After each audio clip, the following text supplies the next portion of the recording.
தீபாவளினா பளிச்சுன்னு ஞாபகத்துக்கு வர்றது பட்டு, பட்டாசு, பலகாரம். பலகாரம்னா ஞாபகத்துக்கு வர்றது மந்த்ரா கடலை எண்ணெய். அபார ருசி, ஆரோக்கியமான உடல் நலம். தீபாவளி அன்னைக்கு மட்டும் இல்ல, என்னைக்குமே கிச்சன்ல இருக்க வேண்டியது மந்த்ரா கடலை எண்ணெய் தான்.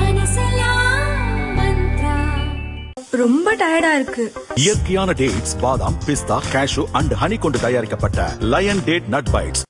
கிருஷ்ணகிரி மாவட்டம் ஓசூர் அருகே பேளக்கொண்டப்பள்ளியை சேர்ந்தவர் ஹரீஷ், வயது 34, தனியார் நிறுவனத்தில் வேலை செய்கிறார். கடந்த 27ஆம் தேதி இவரது வீட்டின் அருகே மின்வாரியத்தினர் பணி செய்து கொண்டிருந்தனர். அப்போது வீட்டின் மேலே மின் வயர்கள் கொண்டு செல்வதற்கு ஹரீஷ் எதிர்ப்பு தெரிவித்துள்ளார். மின்வாரியத்தினர் கண்டுகொள்ளாமல் அசட்டையாக பணி செய்துள்ளனர். மின்சாரத்தை துண்டிக்காமல் பணி செய்ததாக கூறப்படுகிறது. அப்போது சாலையில் கிடந்த மின்கம்பியை மிதித்த ஹரீஷ் மின்சாரம் தாக்கி தூக்கி வீசப்பட்டார். காயமடைந்த அவர் ஓசூர் அரசு மருத்துவமனையில் அனுமதிக்கப்பட்டுள்ளார். பாதிப்புக்கு காரணமான மின்வாரியத்தினர் மீது நடவடிக்கை எடுக்க வேண்டும் என்றும் தனக்கு உரிய சிகிச்சை அளிக்க வேண்டும் என்றும் ஹரீஷ் வலியுறுத்தியுள்ளார். வீட்டு மேலே ஒரு எல்டி லைன் போனாங்க. நாங்கள் தடுக்கிறதுக்கு போனீங்க. ஆனால் அவங்க முன்னாடியே லைனு கழட்டி போட்டுட்டு இருந்தாங்க. கழட்டி பவர் ஷட் டவுன் பண்ணாமல் போட்டுட்டு அது என்ன பண்ணாங்க, நான் மெரிச்சு அது கரண்ட் ஷாக் அடிச்சிச்சு சார்.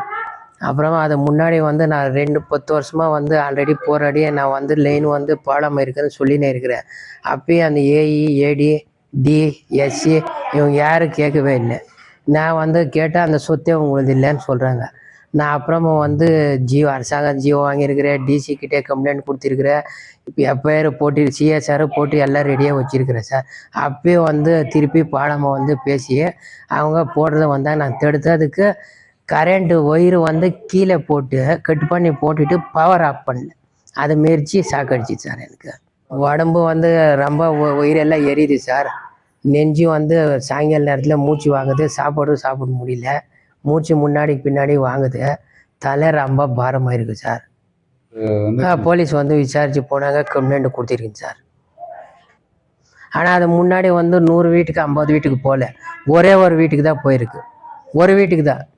அது அந்த ஒரு வீட்டுக்கு ஆல்ரெடி நான் காமிச்சிருக்கிறேன். ஏஇ, ஏடி, டிக்கு எல்லாருக்கும் காமிச்சிருக்கிறேன். 3-4 இடத்துலேருந்து போடலாம் அந்த வீட்டுக்கு. ஆனால் அவங்க பாட்டி என்ன சொல்கிறாங்கன்னா, எங்களுக்கு அங்கெல்லாம் போடக்கூடாது, இந்த இடத்துல தான் போடணும்.